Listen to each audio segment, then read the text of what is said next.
ദില്ലി ദാലിയുടെ നമ്മുടെ ലോകം 7 മിനിറ്റിൽ എന്ന പോഡ്കാസ്റ്റ് പരമ്പരയുടെ പുതിയ അധ്യായത്തിലേക്ക് സ്വാഗതം. ഞാൻ എസ് ഗോപാലകൃഷ്ണൻ. ഹംഗറിയിൽ 16 വർഷങ്ങളായി തുടർച്ചയായി ഭരിച്ചുകൊണ്ടിരുന്ന വിക്ടർ ഓർബൻ ഏപ്രിൽ 12-ാം തീയതി തെരഞ്ഞെടുപ്പിൽ ഭീമൻ പരാജയം അംഗീകരിച്ചു. അദ്ദേഹം നേതൃത്വം കൊടുക്കുന്ന ഫിഡെസ് പാർട്ടിയും പ്രതിപക്ഷ നേതാവ് പീറ്റർ മഗ്യാറിനോടും അദ്ദേഹത്തിൻ്റെ ടീസ പാർട്ടിയോടും പരാജയപ്പെടുകയായിരുന്നു. 16 വർഷം അതിശക്തമായ അധികാര കേന്ദ്രീകരണത്തിലൂടെയും മതാധിഷ്ഠിതമായ തീവ്ര വലതുപക്ഷ നിലപാടുകളിലൂടെയും ഹംഗറിയെ അടക്കി ഭരിച്ചിരുന്ന ഒരു ചെറിയ യൂറോപ്യൻ രാജ്യമായ ഹംഗറിയെ അടക്കി ഭരിച്ചിരുന്ന വിക്ടർ ഓർബന്റെ ഈ തെരഞ്ഞെടുപ്പ് പരാജയം ലോക ജനാധിപത്യങ്ങളോടും ഇന്ത്യൻ ജനാധിപത്യത്തോടും പറയുന്നത് എന്തൊക്കെയാണ് എന്ന് അന്വേഷിക്കുവാനാണ് ഈ പോഡ്കാസ്റ്റ് ശ്രമിക്കുന്നത്. പോഡ്കാസ്റ്റിലേക്ക് കടക്കുന്നതിന് മുമ്പ് പതിവായി എല്ലാ ദില്ലി ദാലി പോഡ്കാസ്റ്റിലും നിങ്ങളുടെ മുമ്പിൽ ഞാൻ വയ്ക്കുന്ന അഭ്യർത്ഥന ഒന്നുകൂടി നിങ്ങളുടെ മുന്നിൽ വയ്ക്കുകയാണ്. ഈ പോഡ്കാസ്റ്റ് ഇതുവരെ നിങ്ങൾ സബ്സ്ക്രൈബ് ചെയ്തിട്ടില്ല എങ്കിൽ ഇപ്പോൾ തന്നെ സബ്സ്ക്രൈബ് ചെയ്ത് ഈ സാംസ്കാരിക സംരംഭവുമായി സഹകരിക്കണമെന്ന് അഭ്യർത്ഥിക്കുന്നു. എന്തുകൊണ്ടാണ് വിക്ടർ ഓർബാൻ തോറ്റത് എന്ന് നമുക്കൊന്ന് നോക്കാം.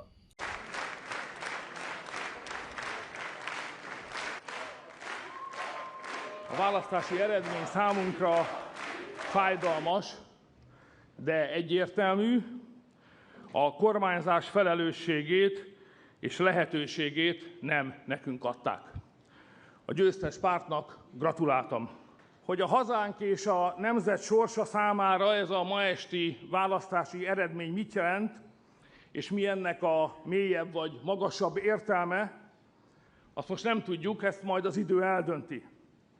De akárhogyan is alakult, mi ellenzékből is a hazánkat és a magyar nemzetet fogjuk szolgálni.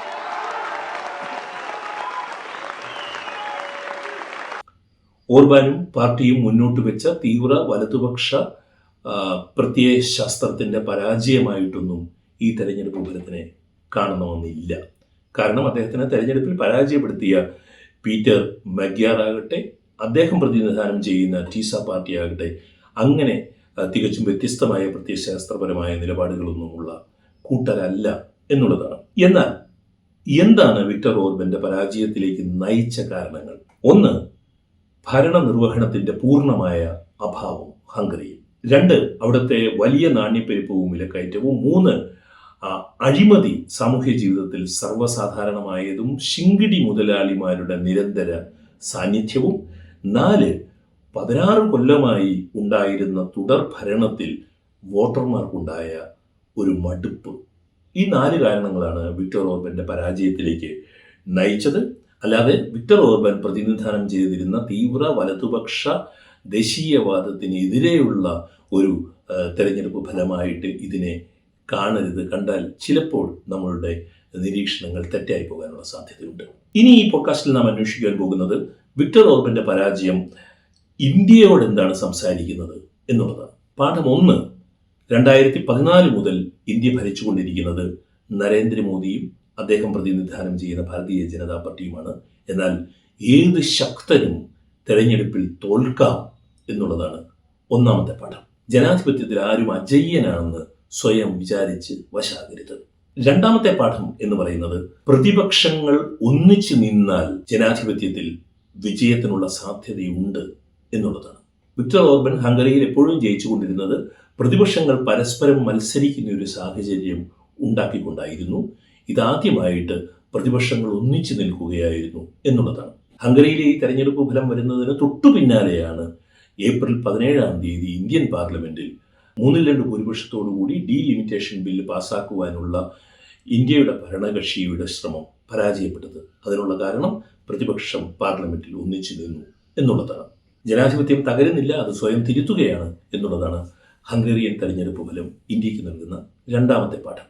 മൂന്നാമത്തെ പാഠം, ജനജീവിതം ദുസ്സഹമായാൽ ആളുകൾ മതാധിഷ്ഠിതമായ ദേശീയതയോടും തീവ്ര വലതുപക്ഷ നിലപാടുകളോടുമെല്ലാം വിട പറയും എന്നുള്ളതാണ്. ജീവിതമാണ് പ്രധാനം. ജീവിതങ്ങൾക്ക് ചെവി കൊടുക്കുന്നുണ്ടോ എന്നുള്ളതാണ് പ്രധാനം. ഞാൻ ഈ പോഡ്കാസ്റ്റ് സംസാരിച്ചു കൊണ്ടിരിക്കുമ്പോൾ കഴിഞ്ഞ ആഴ്ചയിൽ നോയിഡയിൽ പൊട്ടിപ്പുറപ്പെട്ട തൊഴിലാളി കലാപം തന്നെ ഇതിനുള്ള തെളിവാണ്. അപ്പോൾ വിക്ടർ ഓർബന്റെ പരാജയം ലോക ജനാധിപത്യത്തിന് നൽകുന്ന ഏറ്റവും വലിയ പാഠം എന്നുള്ളത് ശക്തനായ നേതാവ് തുടർന്നും ജയിച്ചു കൊള്ളണമെന്നില്ല എന്നുള്ളതാണ്. ജനാധിപത്യത്തിൽ ഒരു നേതാവും നിത്യനല്ല, ശാശ്വതനല്ല. ജനാധിപത്യത്തിൽ ശാശ്വതമായിട്ടുള്ളത് വോട്ടർമാരാണ് എന്നുള്ളതാണ്. ഇറാനെതിരെ അമേരിക്കയും ഇസ്രായേലും നടത്തുന്ന യുദ്ധം, പാലസ്തീനിൽ ഉണ്ടായ കൂട്ടക്കുരുതി, ഉക്രൈനിലെ ഒരിക്കലും അവസാനിക്കാത്ത ഈ യുദ്ധം, ലെബനനെതിരെ ഉള്ള ആക്രമണങ്ങൾ, താൻ ക്രിസ്തുവിൻ്റെ പുനരവതാരമാണ് എന്ന രീതിയിൽ ഡൊണാൾഡ് ട്രംപ് സ്വയം ലോകത്തിനോട് നൽകുന്ന സന്ദേശങ്ങൾ, താൻ സാധാരണ മനുഷ്യജീവിയല്ല എന്നും ഏതോ പ്രത്യേക കാര്യങ്ങൾ നടത്തുവാൻ വേണ്ടി ദൈവം എന്നെ ഭൂമിയിലേക്ക് അയച്ച അവതാരമാണ് എന്ന് ഇന്ത്യൻ പ്രധാനമന്ത്രി ബനാറസിൽ കുറച്ചു കാലങ്ങൾക്ക് മുൻപ് നടത്തിയ സ്വയം പ്രഖ്യാപനം, ഇതിനെല്ലാം ഇടയിലും ഹംഗറിയിലെ തെരഞ്ഞെടുപ്പ് ഫലം നമ്മോട് പറയുന്ന പാഠം എന്താണ്? ഇങ്ങനെയൊക്കെയുള്ള വേളകളിൽ ശക്തിമാന്റെ ഭരണം എന്നും നിലനിൽക്കുന്ന ഒരു വിധിയാണ് എന്നൊന്നും ജനങ്ങൾ കരുതുന്നില്ല എന്ന് തെളിയിച്ചതാണ് ഹംഗറിയിലെ തെരഞ്ഞെടുപ്പ് ഫലം മുന്നോട്ട് വയ്ക്കുന്ന ഏറ്റവും ശക്തമായ സന്ദേശം. നമ്മുടെ ലോകം 7 മിനിറ്റിൽ എന്ന ദില്ലി ദാലിയുടെ പോഡ്കാസ്റ്റ് പരമ്പരയിലെ ഈ അധ്യായം ഇവിടെ അവസാനിക്കുകയാണ്. കേട്ട സുമനസ്സുകൾക്ക് നന്ദി. സ്നേഹപൂർവ്വം, എസ് ഗോപാലകൃഷ്ണൻ.